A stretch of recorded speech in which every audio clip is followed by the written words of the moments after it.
so you could hear people talk to you about Paul Revere, so feel free to fill in.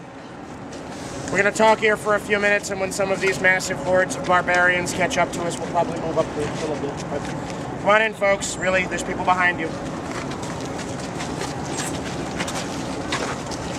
This is the tomb of Paul Revere. At least that's his original footstone. One presumes his headstone was considerably larger. When we decided he was famous, we put in this underwhelming column. Paul Revere was a goldsmith, he was a silversmith, he was a member of the Sons of Liberty.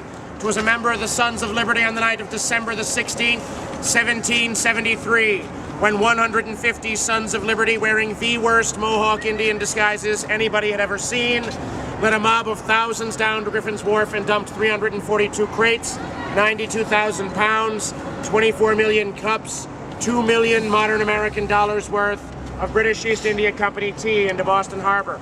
And the king said, "You have to pay for it." And we said, and I quote, okay, so that was probably more of a paraphrase, but the king and parliament passed the Coercive Acts. The Coercive Acts were designed to coerce us into behaving. We called them the Intolerable Acts, not only because we thought they were intolerable, but also because, do you imagine how obnoxious it is to try to get people riled up about the Coercive Acts? Those darn Coercive Acts, they're just so coercive, right, it doesn't quite work.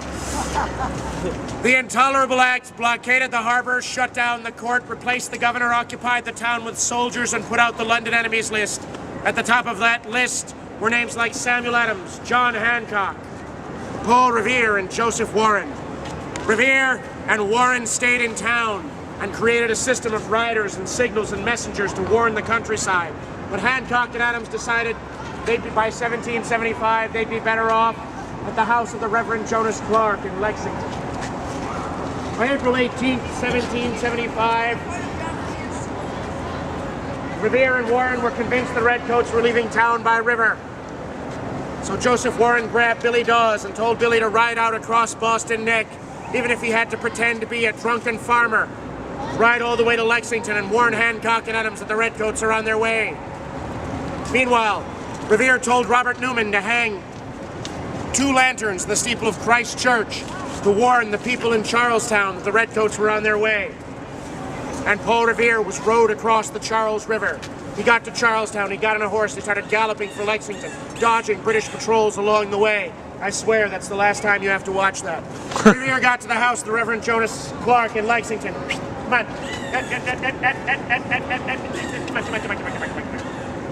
Sometime in the next century. Will you confirm that this stinks? It stinks, yes? Okay, good. Just checking. Hold this.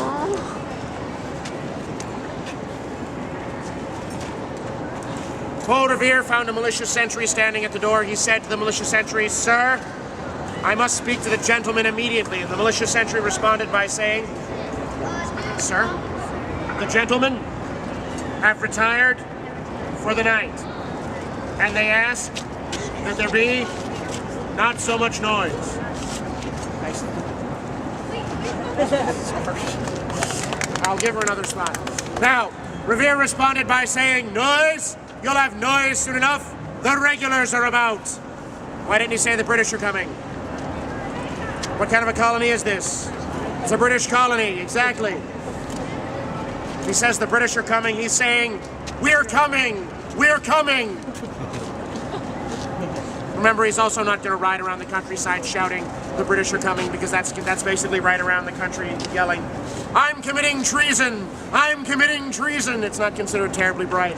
Now, Hancock and Adams wake up.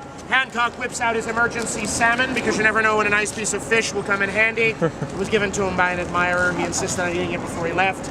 Revere has to wait while Hancock and Adams and everybody eat the salmon.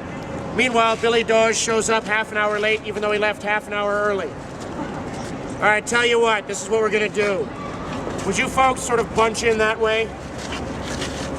If I can borrow 2 of your students, you can come up closer and get pictures. I'll share the space with you. You and you, come here. What's your gift? quickly, gentlemen. I've got people who have to listen to you. You stay there for a second. I'll grab you in 1 second. Billy Dawes shows up half an hour late, even though he left half an hour early. Paul Revere says, don't worry about it. We're going to go to Buckman's Tavern for a little refreshment. Refreshment on a cold April night consists of a drink called Flip. You take a mug, you put beer or fermented cider, molasses or sugar, egg whites and cream, and top it off with straight rum. You take a red hot lager hat out of the fire, stick it in and stir it till it's nice and bubbly and thick and burnt. Never attempt this with Bacardi 151, it'll explode. They spent 45 minutes in Buckman's Tavern.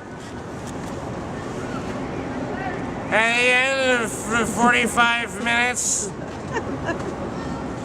Samuel Adams said, you guys should go to Concord. And Dawes and Revere said, okay. And they got on their horses and they started galloping for Concord. Along the way, they ran into Dr. Samuel Prescott, a 22-year-old physician on his way back from his fiance's house at 1 o'clock in the morning. Hey, dog. He's on his way back from his fiance's house at 1 o'clock in the morning, decides to ride with these two. They ride along until they run into, come on, ride along. Hey, give me a free talk here, ride along. They run into a British patrol. Prescott shouts, put on. Put on. Which is slang for spur your horse. He spurs his horse and gallops away. Go ahead, Saran. Put on. And jumps over a low stone wall, which you will absolutely not do. Actually, you can do all you want. You're not covered under my insurance anyway because you're not on the tour. So it's okay. Full. It's all right. No. Now, and he rides all the way to Concord, banging on the sides of houses to wake people up. Billy Dawes says, hello, boys. Hello, boys. I've got 2 of them. I got 2 of them. And he gallops off. Go ahead, Scram. And he falls off his horse and loses his watch, and he's done for the night. They're all set. Revere rides right at those soldiers. Actually, here. Hey, kid.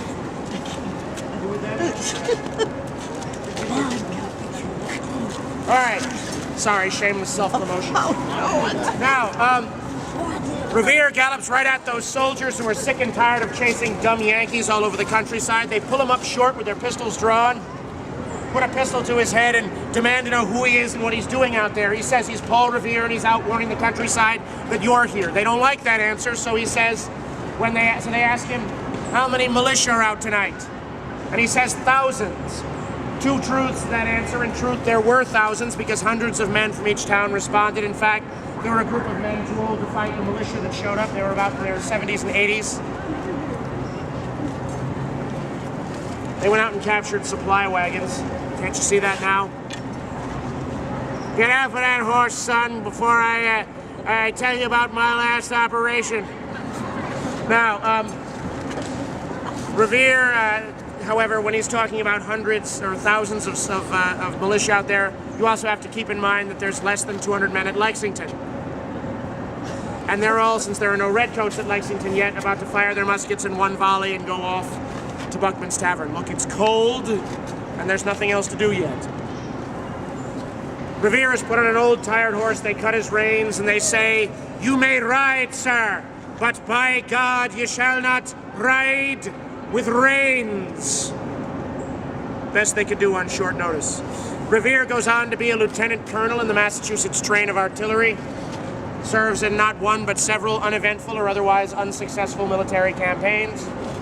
Is wrongly court-martialed for one of them and rightly cleared of all charges. Starts the first copper foundry in America.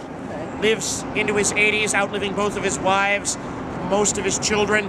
And when he dies in 1818, he's worth $37,000. Not bad for 1818. Frankly, it's not bad for now.